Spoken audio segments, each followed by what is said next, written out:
Welcome, you beautiful people. We are back to another Malicious Compliance. So let's get in the stories and I'll see you in a bit. My boss threatens to have me fired if my boyfriend shops at the store. I work at a grocery store. My boyfriend and me both buy our groceries there, and sometimes he'll see me and maybe wave or say hi. We don't chat or waste time, unless I also happen to be going on break. My department manager didn't know I was gay when he hired me, and he figured it out when he asked me who the guy that was waving at me was. He made a weird face, not necessarily disgusted, but you get the point. Anytime my boyfriend would enter the store after that, he would keep his eye on him. Now if he were to wave to me, my manager would start to berate me and try and make it out like I'm slacking, when I'm just stalking the shelves and smiling in his direction.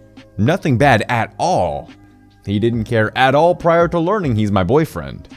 After a week, he has a private talk with me saying my boyfriend is causing too much of a distraction and he shouldn't shop here while I'm on shift, and that if something didn't change, I might be let go. I was mad.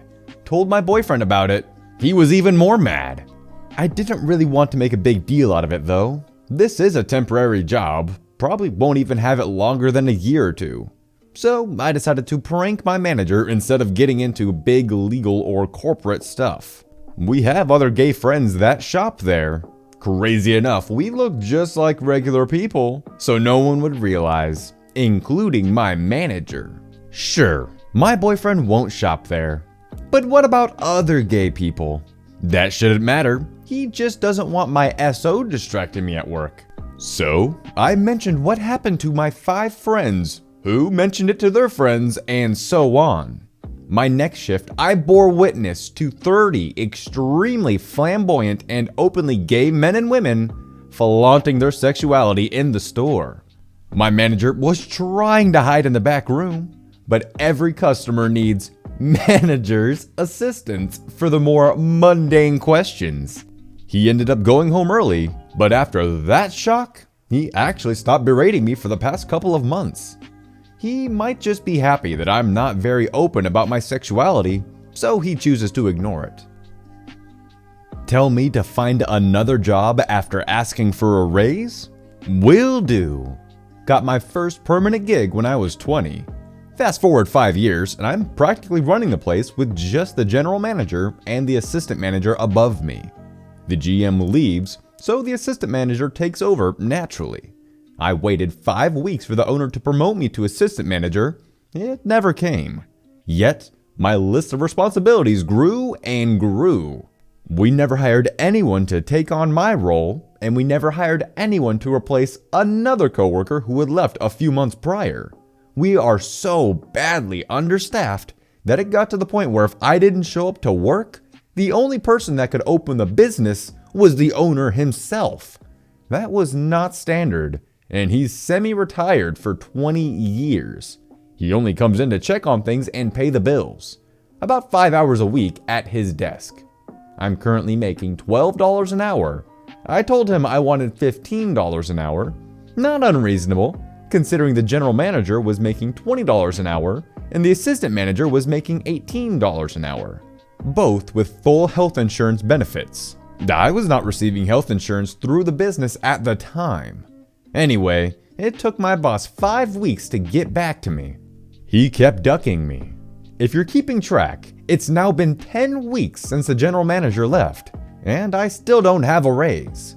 When we sit down, he offers me $14 an hour and promises to give me a raise to $15 in a year. I explained to him that $15 was more than fair, and that I also don't have to be on business health insurance plan for another 18 months, saving him even more money. He said the business was doing badly, and that's all he could afford.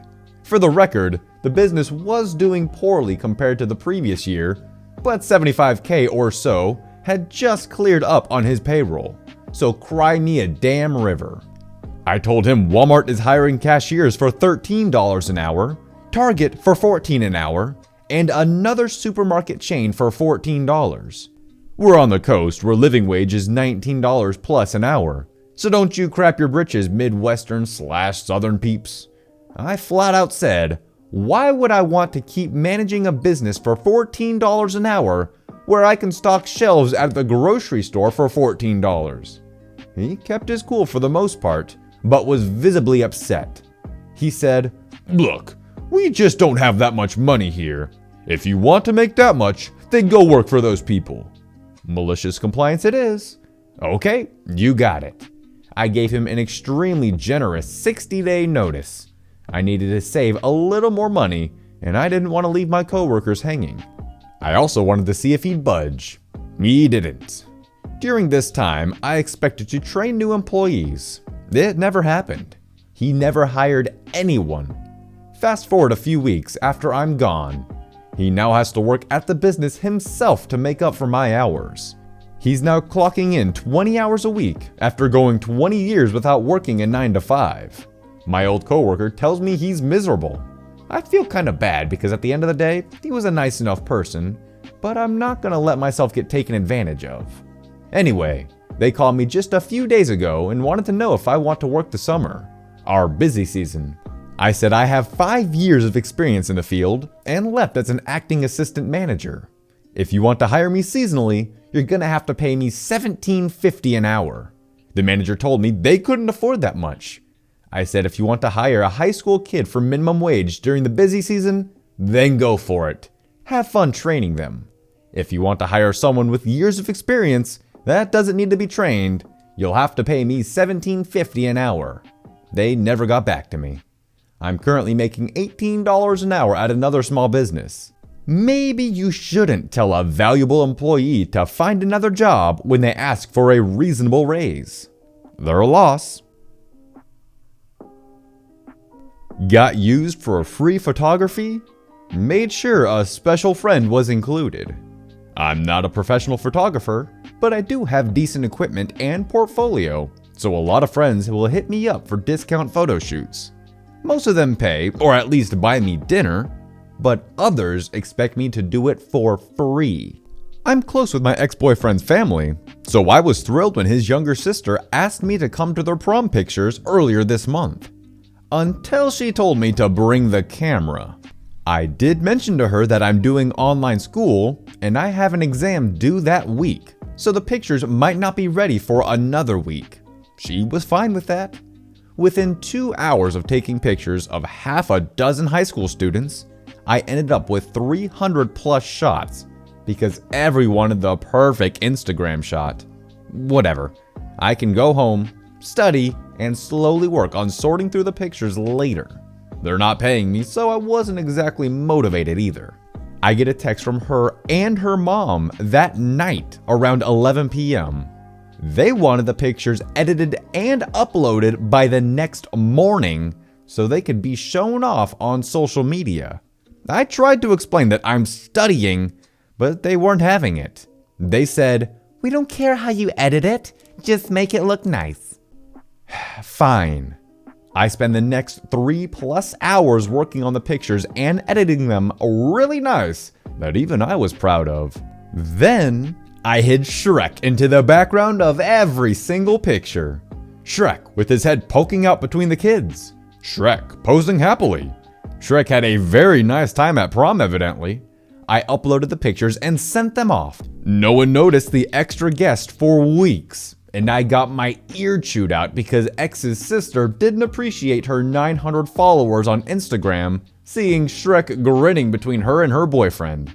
They asked me to edit however I wanted, so I delivered.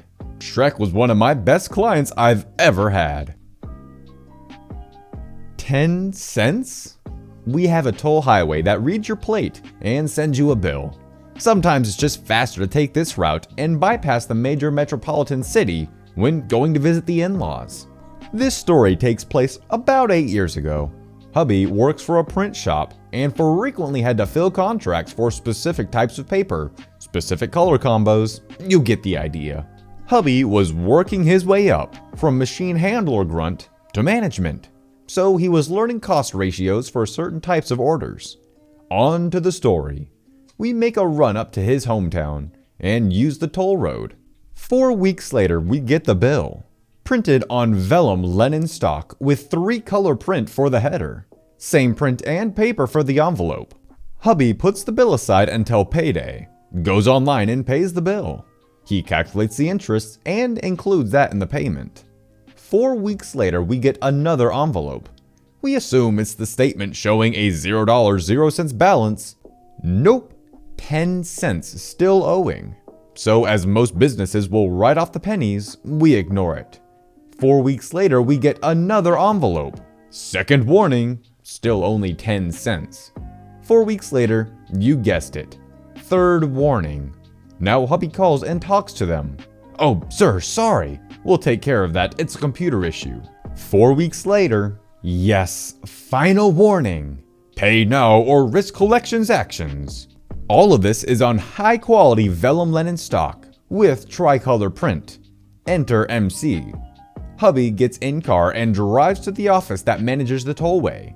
He hands the clerk the bill and a dime. She looks at him, at the bill, and is very confused. He asks for a manager. Manager comes out and looks at the bill and the dime. Then looks at hubby. Sir, you didn't need to pay this. It's only a dime. Hubby looks at the manager and says, I'd like a receipt and a statement of account that you accepted my payment, please. And I did have to come out here and pay in person. I just had to see the manager that is willing to send a person $45 worth of notices and envelopes just to receive 10 cents. Alrighty guys, that's gonna wrap it up for today. If you don't know the drill by now, then I'm assuming you're new here. So consider subscribing if you are, and if you really like the video, maybe give it a like and a share. Anyways, I'll see you in the next one. Peace out.